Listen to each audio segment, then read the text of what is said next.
ok. Et tu te frottes et tout. Oh non, j'ai frotté le micro. Coucou toi. Bienvenue dans cette nouvelle vidéo favori du mois de la rédac. Donc comme d'habitude, vous allez voir défiler les plus belles personnes de l'univers, qui sont les gens qui travaillent chez Mademoiselle, qui vont vous parler des trucs qu'ils ont kiffé ce mois-ci. C'est parti. Salut. Ce mois-ci, mon favori, c'est un vêtement. Je vais te le montrer dans un instant. C'est une pièce dont j'ai fait l'acquisition un samedi après-midi. Petite session shopping tranquille, lèche vitrine, j'ai beaucoup piétiné à la fin, j'avais un peu mal aux jambes, mais je suis très contente de l'acquisition que j'ai faite. Oh, que vois-je? C'est mon maillot de finisher dans les contrails de Paris. J'ai couru 30 km et à l'arrivée j'ai eu ce maillot d'un orange que je déteste, mais je suis tellement fière d'avoir réussi à finir la course que je te jure, je vais l'accrocher, je pense, dans un mur de ma chambre. Car jamais je ne vais porter cette couleur, à part si je vais être confondue avec un panneau de signalisation. L'Eco-Trail, c'est une course nature, donc c'est une course qui se déroule pas sur le bitume. Elle a eu lieu à Paris le 17 mars 2018. Il y avait plusieurs distances. Moi, j'ai couru celle de 30 km et c'était horrible. J'ai cru que j'allais mourir. Je te raconte tout ça sur Mademoiselle dans un article. Car oui, je sais pas si t'as suivi, mais je fais du trail. Coucou!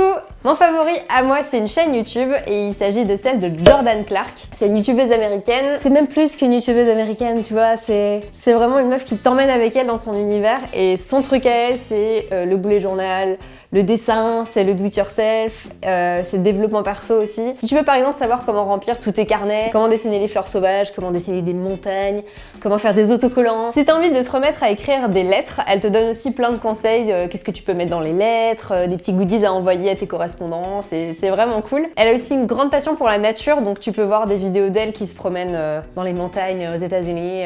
Ce que j'apprécie aussi, c'est qu'elle a une voix vraiment posée, donc quand tu l'écoutes, t'es super calme et t'es presque en méditation tellement c'est agréable. Donc voilà, je te conseille de la regarder un dimanche après-midi avec une petite tasse de thé. Tu vas voir, on passe un très bon moment. Mon favori ce mois-ci, c'est une invention révolutionnaire. J'ai nommé les croustitiges. Tu ne sais pas ce que c'est que les croustitiges, c'est normal, c'est une nouvelle invention, tout droit venue d'un certain Bastien Butch sur Twitter, qui a atterri dans les trouvailles d'internet pour bien commencer la semaine et qui m'a fait mon fou rire du mois. J'ai pleuré de rire pendant probablement 8 minutes en lisant ce tweet que on va afficher par là et que je vais te lire avec l'intonation parce que je pense que l'intonation est importante. Ok, j'ai inventé une recette de ouf. J'ai coupé des pommes de terre en bâtonnets et je les ai plongées dans l'huile bouillante. Pardon.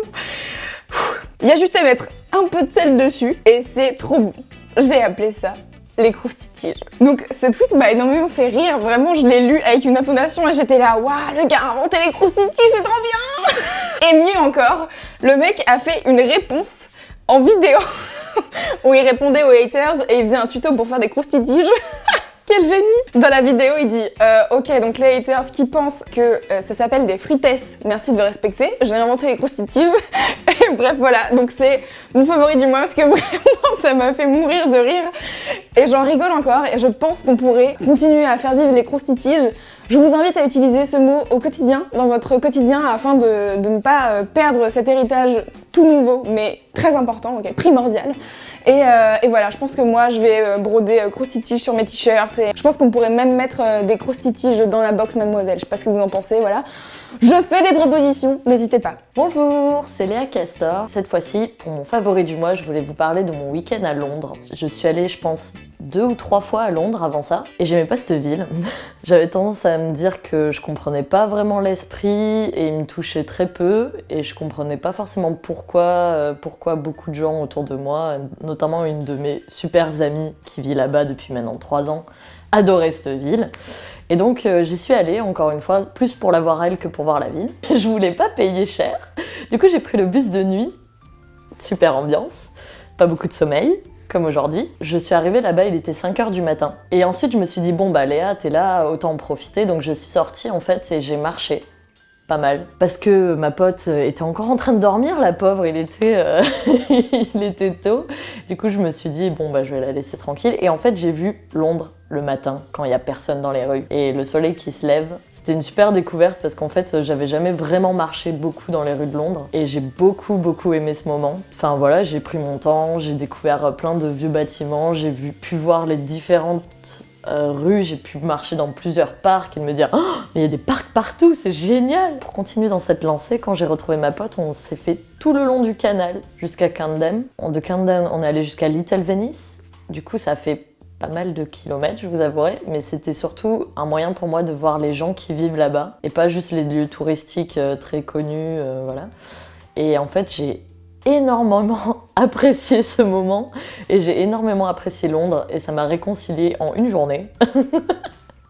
Juste le fait de marcher dans une ville, en fait, je me suis rendu compte que c'est comme ça que j'appréciais vraiment de découvrir un endroit.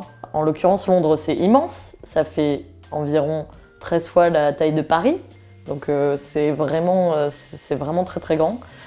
Et du coup, genre de marcher, moi ça m'a vraiment permis de prendre le temps d'apprécier l'architecture, d'apprécier l'ambiance, de voir comment les gens vivent et c'était super cool. Donc voilà, je vous conseille. Hello, c'est Juliette de la rubrique témoignages de mademoiselle.com. Ce mois-ci, mon favori, c'est la vidéo de Queen Camille, notre chef rubrique sexe, sur l'élargissement du vagin. Ça peut paraître effrayant comme sujet, mais en fait, je vous promets, elle le fait de manière tellement drôle qu'en fait, c'est pas du tout effrayant, c'est super intéressant. Elle répond aux questions des lecteurs et des lectrices sur le sexe toutes les 2 semaines sur la chaîne de mademoiselle.com. N'hésite pas à lui envoyer des questions si tu en as sur ta vie sexuelle. Je te promets, elle va te répondre avec humour et ça va surtout être très informatif. Moi, personnellement, j'ai juste pleuré de rire. C'était juste hilarant. Donc merci beaucoup, Queen Camille, tu es aussi la queen de mon cœur, j'avoue. Salut, c'est Queen Camille. Mon favori du mois, c'est ce savon de Maître Savonito qu'on peut retrouver dans la box du mois de février, qu'on peut toujours acheter sur le site de Mademoiselle. Déjà parce que Maître Savonito, c'est un nom beaucoup trop drôle. Et ensuite, je n'avais jamais vu un savon aussi technique. Il est doté d'une petite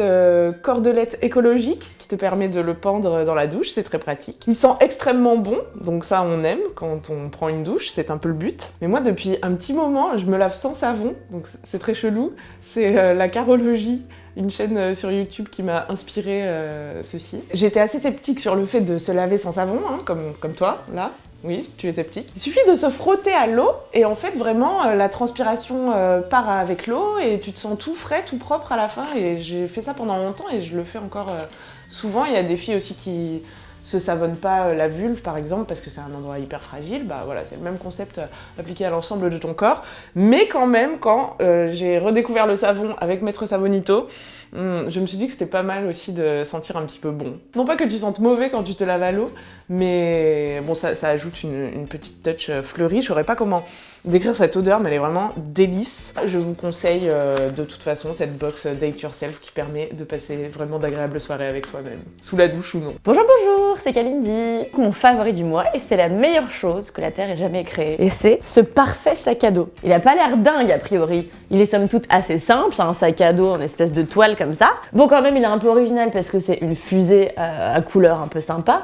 Mais la meilleure chose de ce sac se cache à l'intérieur. Dedans se cache une télécommande. Sur cette télécommande, il y a un bouton et quand on appuie, il s'allume. Et si j'appuie une deuxième fois, ça clignote. Je suis complètement fan de ce sac. Alors j'avoue, franchement, je le porte pas vachement la journée. Parce qu'il est quand même un peu voyant et en plus, ses anses sont très courtes, ce qui fait qu'avec mes gros manteaux hivernaux, j'ai un peu du mal à le positionner correctement sur mon dos. Et je l'ai essayé il y a 2 semaines en soirée électro dans un club parisien. Et en fait, vers 2h du matin, je me suis dit, tiens, je vais l'allumer. Haha. Pire erreur de ma vie, car j'avais littéralement tout Paris très éméché. Qui est venu me dire « Ah mon Dieu, où tu l'as acheté ?» Et bref, c'était très chiant. C'est un sac qu'on a reçu à la rédaction. C'est un sac Benefit, c'est la marque de cosmétiques. Et en fait, j'ai été fouillée sur leur site et j'ai pas trouvé l'objet. Donc je me suis demandé si c'était juste un produit commercial, j'en sais rien. Mais peut-être que si vous fouillez, peut-être qu'il y a des gens qui en revendent sur eBay, sur Vinted, je sais pas. En tout cas, cette petite chose, moi, me ravit au quotidien. C'est mon favori du mois. Coucou, ici Bellu, ta chef de rubrique beauté préférée. Mon favori du mois de mars, c'est un livre d'une auteure qui s'appelle Patricia Briggs. C'est une auteure américaine qui vit très loin dans un ranch dans le Montana. Donc elle mène la belle vie et tout, et de temps en temps elle écrit des chouettes livres. Et en fait, elle a 2 séries de bouquins principaux, une qui s'appelle Merci Thompson et une autre qui s'appelle Alpha et Omega. C'est l'histoire d'un mec, c'est un loup-garou, et il trouve une meuf, c'est une louve-garou. Et en fait, il tombe super amoureux et comme ça a l'air hyper nul, mais en vrai, c'est beaucoup trop bien parce que l'univers est super cool. Patricia Briggs fait beaucoup de recherches sur les légendes européennes, d'Amérique du Nord et tout machin. Charles, le personnage principal, le loup-garou, il est à moitié natif américain et sa mère était Sally. Il a vachement un héritage culturel hyper riche, hyper intéressant et j'apprends plein de trucs sur la culture des natifs américains, des trucs dont on parle jamais, et sur aussi les légendes celtiques. Et là en fait, dans ce nouvel opus, il découvre que son père, qui est le chef de tous les loups-garous d'Amérique du Nord, et ben en fait, il n'est pas vraiment celui qui croit. Je l'ai pas en version physique parce que c'est un bouquin qui sort en anglais, donc tous les 1 mois et demi à peu près, elle sort un nouveau bouquin. Donc dès que je sais qu'il va bientôt sortir, je le précommande sur Amazon et comme ça je le reçois dès le jour de sa sortie en Kindle directement sur mon portable. Et c'est trop bien, comme ça je peux lire dans le métro et tout machin au lieu d'écouter de la musique ou de regarder les gens faire n'importe quoi. Donc voilà, c'est mon favori du mois de mars et peut-être que dans 1 an et demi je te parlerai du prochain bouquin, je sais pas. Salut! Mon favori du mois, c'est 2 personnes. Elles sont pas très connues en France, je dirais, mais elles sont extrêmement connues au Québec. Il s'agit de Marie-Lou et d'Alexandre Champagne. Elles sont à l'origine en fait d'une belle entreprise québécoise qui s'appelle 3 fois par jour. À la base, c'était donc Marie-Lou qui avait des troubles alimentaires, qui s'en est sortie. Et donc pour célébrer son nouvel amour de la bouffe, elle a créé en fait ce blog où elle partageait en fait les recettes qu'elle inventait. Et son copain de l'époque, donc Alexandre Champagne, prenait des photos de ses recettes et du coup c'est comme ça qu'ils ont parti leur blog. Ils ont édité 2 livres, ils ont lancé aussi leur magazine auquel je suis abonnée. Leur mission c'est d'aider à transformer la relation, à améliorer en fait la relation entre de tout le monde avec la bouffe. Pour moi c'est un duo qui m'inspire à être juste un meilleur être humain et à arrêter les jugements et à prendre plus soin de moi. Donc Alexandre a quitté 3 fois par jour et a lancé son studio de photographie à Montréal. Et ses cours, je crois, sont gratuits pour les personnes sans emploi et pareil pour les séances de photos. Et donc c'est hyper inspirant en fait juste de les suivre et ce qu'ils partagent en fait aussi sur les réseaux. Et donc si vous voulez les suivre, donc ils ont lancé ce magazine dont je suis extrêmement fan. Et donc il y a l'édito de Marie-Lou qui est toujours très fort, enfin je le trouve. Et donc il y a plein de thématiques en fait qui sont abordées. Donc il y a plein de recettes qui sont incroyables. Il y a un crumble aux amandes dans ce magazine que j'ai testé qui est indécent tellement il est bon. Ils ont leur blog, donc 3 fois par jour qui est top, et ils sont sur Instagram, donc c'est Alexandre Champagne et Marie-Lou Biz. Voilà, c'est fini pour les favoris de ce mois-ci. J'espère que ça t'a plu. Si c'est le cas, tu peux mettre un pouce vers le haut car on aime les pouces. Et aussi laisser en commentaire quels étaient tes favoris ou ton favori du mois à toi. Comme ça, nous, on pourra découvrir des nouveaux trucs. À la prochaine!